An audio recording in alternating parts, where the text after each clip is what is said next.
Hare Krishna, Namaste. Chapter 15 is entitled as Puruṣottamaḥ Vidya, Puruṣottamaḥ Yogam. Sloka 19, Part 8.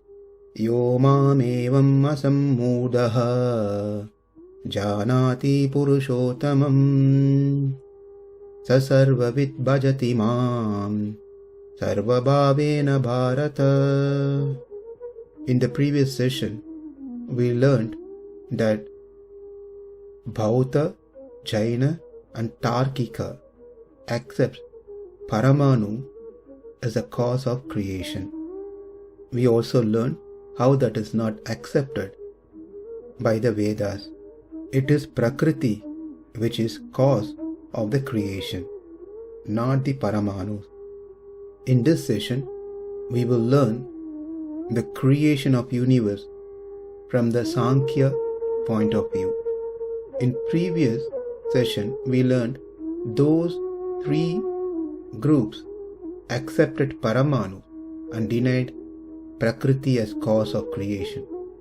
Whereas Sankhya, they say Prakriti is the cause of creation, which is quite in line with the Vedanta.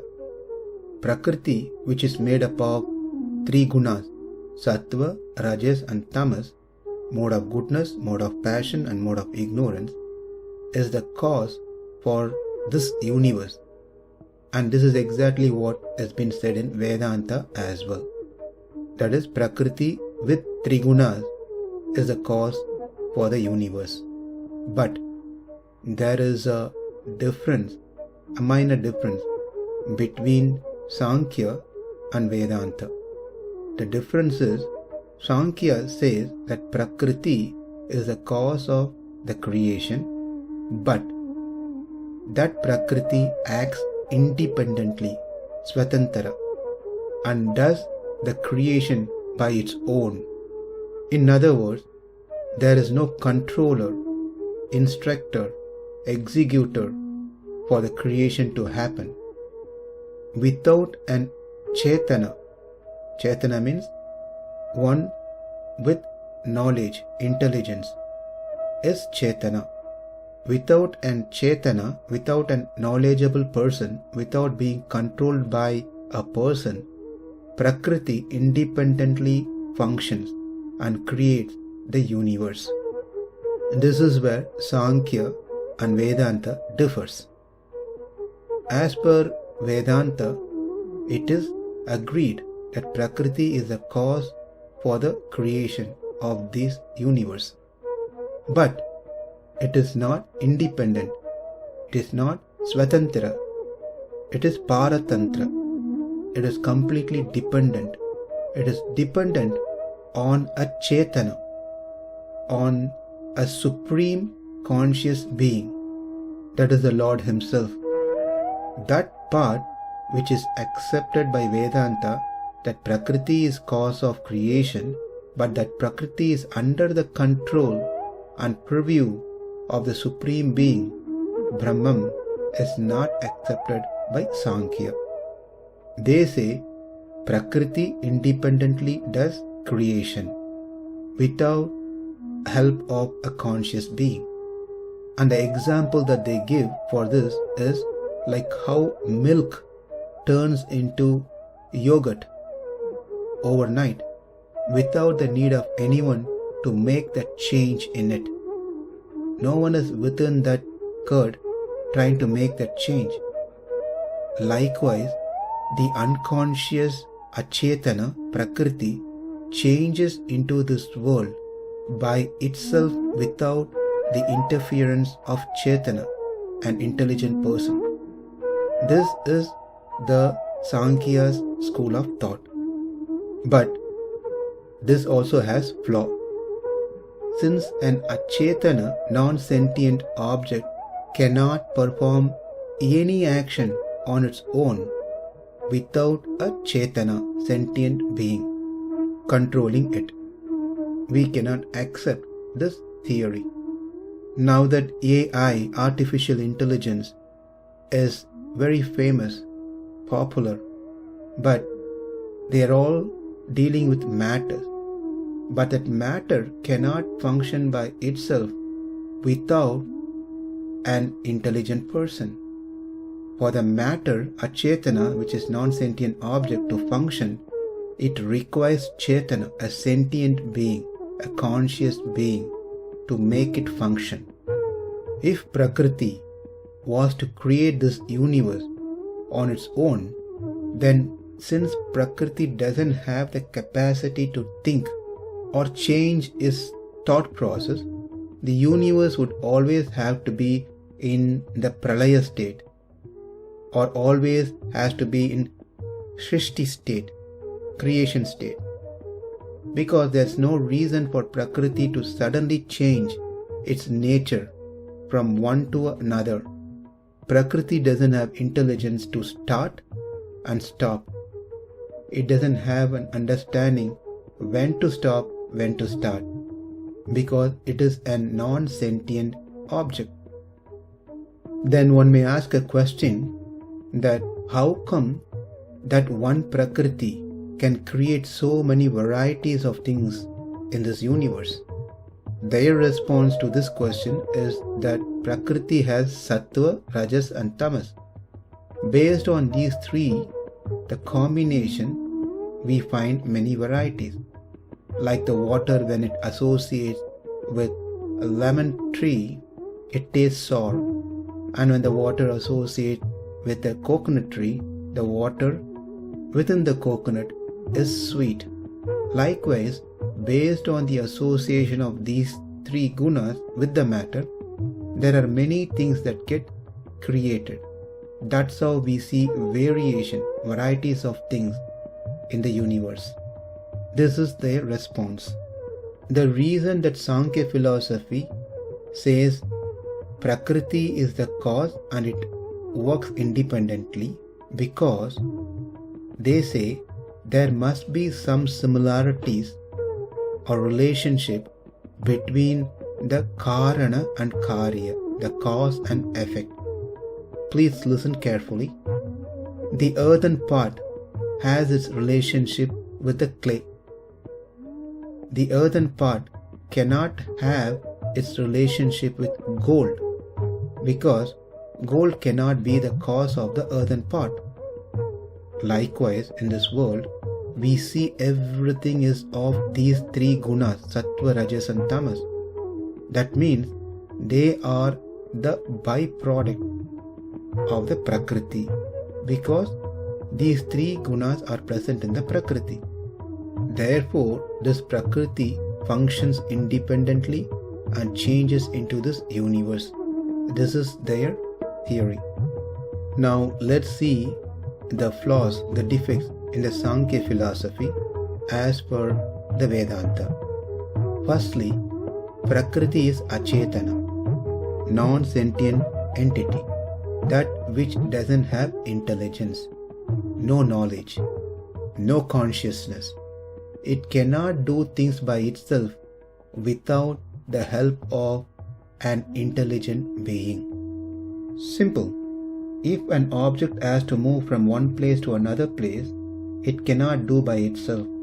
It requires a conscious being, a sentient being, to move that object from one place to another place. Even the simple thing cannot happen without the help of Chetana. Then Prakriti, being cause of this creation by itself, independently, without an help of Chetana, can never happen. Let's take the same example which was given by the Sankhya. They said milk turning into curd by itself without the help of anyone. Likewise, Prakriti turns itself into this universe. But here's the question. For the milk to become curd, a triggering agent is needed, so the milk can be changed to curd. And that agent has to be added by a Chetana, a knowledgeable person. Unless that agent is added into the milk, the warm milk, the milk will not change into curd. That is the first reason why we cannot accept that Prakriti is the independent cause for the creation. The second point, just for sake of argument, let's agree to what Sankhya says, that Prakriti is the cause of creation and it does independently. Then the question is, why can't it constantly keep creating the world? Why there is a sequence of creation and then destruction and then creation and then destruction? Why the sequence happens all the time? Therefore the answer is, unless there is someone behind the Prakriti who's Chetana, who's conscious, who's intelligent, knowledgeable, decides that let there be creation at this time, creation will not happen through the Prakriti. Let there be destruction at this time, the destruction will not happen otherwise. Unless someone decides let there be a gap, a time period between each creation and destruction, there will be no a duration, a gap between creation and destruction. If it was just the Prakriti does creation, then how can the Prakriti, which doesn't have intelligence, can create as well as maintain and then destroy at a particular time frame? If creation is the only function of Prakriti, then Pralaya, the destruction, must never happen. It will be always creation after creation after creation. Or if destruction is the only function of the Prakriti, then only destruction must be happening, not creation. But we know from our pratyaksha that is not true. We don't see continuous creation of universes. We don't see continuous destruction of universes. So this is not accepted even through pratyaksha pramana or shabda pramana through Vedas.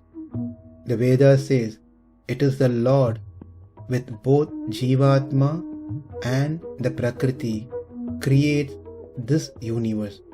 Therefore, denying the existence of God, Bhagavan, and just saying that the Prakriti is the cause of the creation cannot be accepted, and they must be rejected as well. That is about Sankhya philosophy. There are some who say that Jivatma, a particular Jivatma who has accumulated immense punya, good deeds, is the cause of creation of the universe. That is Brahma. This too cannot be accepted because Brahma himself influenced by the karma. He is also not free from karma, and he himself bound in this universe. How can a person who is bound, entangled in the universe, can be the cause of the universe? Moreover, a creator of this universe must be free of suffering and sorrow. But Brahma or any devatas, they undergo suffering and sorrow. Then how can they be the creator of this world? When Indra, Brahma, they all have difficulties, they run to Lord Narayana to be saved. We learn this from several Puranas. So to summarize, Paramanu is not the cause of creation as per Bhauta, Jaina, Vaisheshika and Nayayika. And then as for Sankhya philosophy, Prakriti does not create this universe independently. And lastly, Brahma is not the creator of the universe. Then the question comes, who is the actual cause of this universe? We will find the answer in the next session. Namaste. Hare Krishna.